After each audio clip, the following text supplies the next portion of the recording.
सीजेपीच्या आंदोलनाला पाठिंबा देत राज ठाकरे यांच्या मनसेनंही मुंबईतल्या विद्यार्थ्यांच्या मोर्चाला साथ दिली. दिल्लीसह महाराष्ट्रभरात केंद्र सरकारविरोधात निदर्शनं करण्यात आली. दरम्यान आता मनसेनं मुंबईत आंदोलन उभारण्याची घोषणा केली आहे. आझाद मैदानावर उतरण्याचा इशारा देत मनसेकडून मुंबईकरांना आवाहन करण्यात आलंय. काल जे शिवाजी पार्क चैत्यभूमीवर आंदोलन झालं, 50 पेक्षा अधिक मुलांवर 0 FIR करण्यात आलेला आहे. काही जणांना काल ताब्यात घेतलं, मग सोडवलं, आज परत त्यांना मुलांना बोलवलं. तुम्ही जालियनवाला बाग असा उल्लेख करताय सगळ्यात. मला असं वाटतं जालियनवाला बागमध्ये ब्रिटिश जनरल डायर होता. त्यांनी ज्या प्रकारे तिथे जमलेल्या लोकांवर गोळीबार केला, त्याच पद्धतीने काल दिल्लीमध्ये लाठीमार करणारे कायर होते. तो एक जनरल डायर होता आणि काल दिल्लीत विद्यार्थ्यांवर अमानुषपणे लाठीचार्जचा आदेश देणारे कायर होते. मला असं वाटतं की हे जे सरकार आहे आणि हे जे विद्यार्थी आहे, हे विद्यार्थी काही चायनामधनं आलेले नाहीत, पाकिस्तानमधनं आलेले नाहीत, हे आपलेच विद्यार्थी आहेत ना. मग आपल्याच विद्यार्थ्यांशी तुम्ही संवाद साधू शकत नाही? निदान ब्रिटिश लोक गांधीजी उपोषणाला बसले तर त्यांना भेटायला तरी यायचे, त्यांच्याशी बोलायला तरी यायचे. हे सरकार तर ब्रिटिशांपेक्षा गायबुजरं झालंय की हे त्यांच्याशी बोलायला पण तयार होत नाही. मला असं वाटतं हा जो सत्तेचा माज आलेला आहे, त्याच्या विरोधात जे विद्यार्थ्यांनी आंदोलन केलंय, त्या विद्यार्थ्यांना खरोखर आम्ही सलाम करतो. ज्या हुकुमशाहीच्या विरोधात त्यांनी आंदोलन उभारलंय, हे निश्चितपणे त्यांचं अभिनंदन करणारं आहे आणि त्यांच्या पाठी सर्व जनता सक्षमपणे उभी आहे हे त्या विद्यार्थ्यांनी लक्षात ठेवावं. आणि अशा प्रकारे लाठीचार्ज करून काल तर दादरमध्ये ज्या पद्धतीचा अमानुष लाठीचार्ज, काय करत होते ते विद्यार्थी? घोषणा देत होते ना. घोषणा देणाऱ्यांचे तुम्ही केस ओढणार, तिथल्या मुलींचे केस ओढणार, त्यांच्यावर लाठीचार्ज करणार.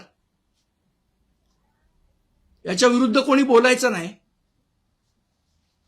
मला असं वाटतं ही वेळ आहे, आपण सगळ्यांनी याच्या विरुद्ध बोलायला पाहिजे. नाहीतर उद्या येणारी पिढी ही आपल्याला शंड म्हटल्याशिवाय राहणार नाही. आणि एक निश्चित सांगतो, एक वेळ आम्हाला गुंड म्हटलेलं चालेल, पण आम्हाला शंड म्हटलेलं चालणार नाही.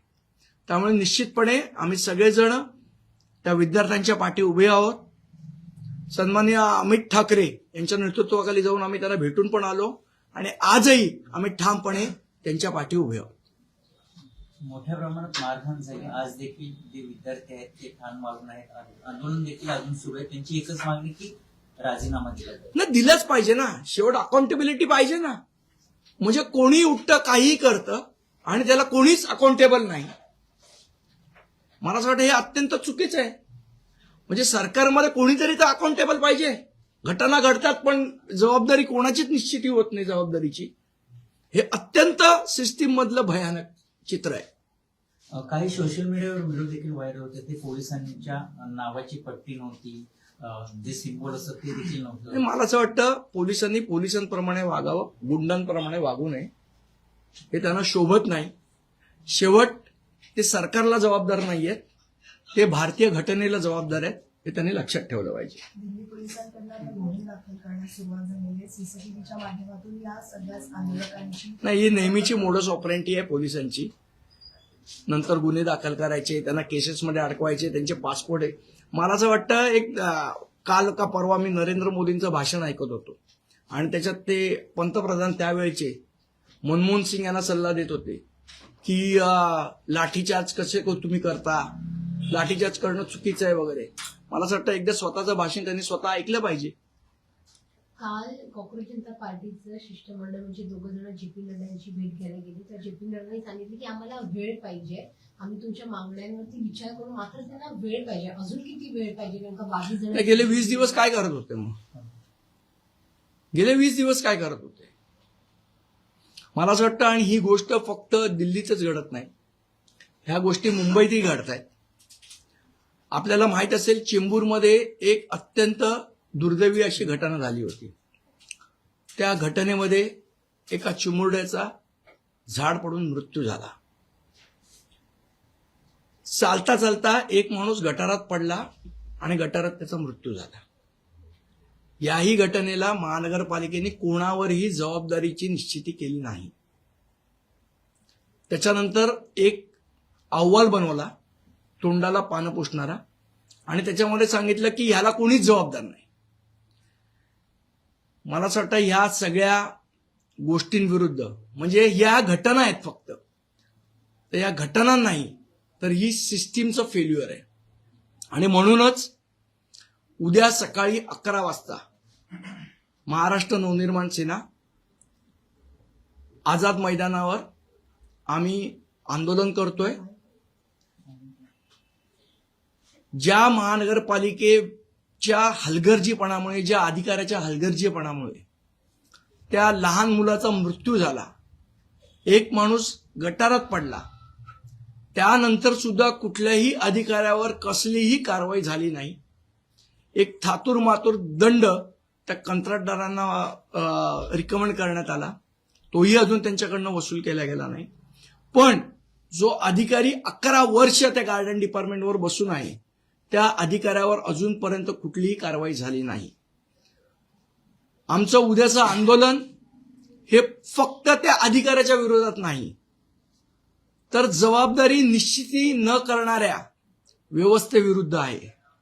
त्यामुळे आपल्या माध्यमातून माझं सर्व मुंबईकरांना आव्हान आहे की नुसता हा महानगरपालिकेचा विषय नाहीये, हा व्यवस्थेचा विषय आहे. ज्या व्यवस्थेमध्ये कोणीच जबाबदार नाही अशी जी व्यवस्था उभारडा करण्याचा प्रयत्न सरकार करते, त्या व्यवस्थेच्या विरोधातलं उद्याचं आंदोलन आहे.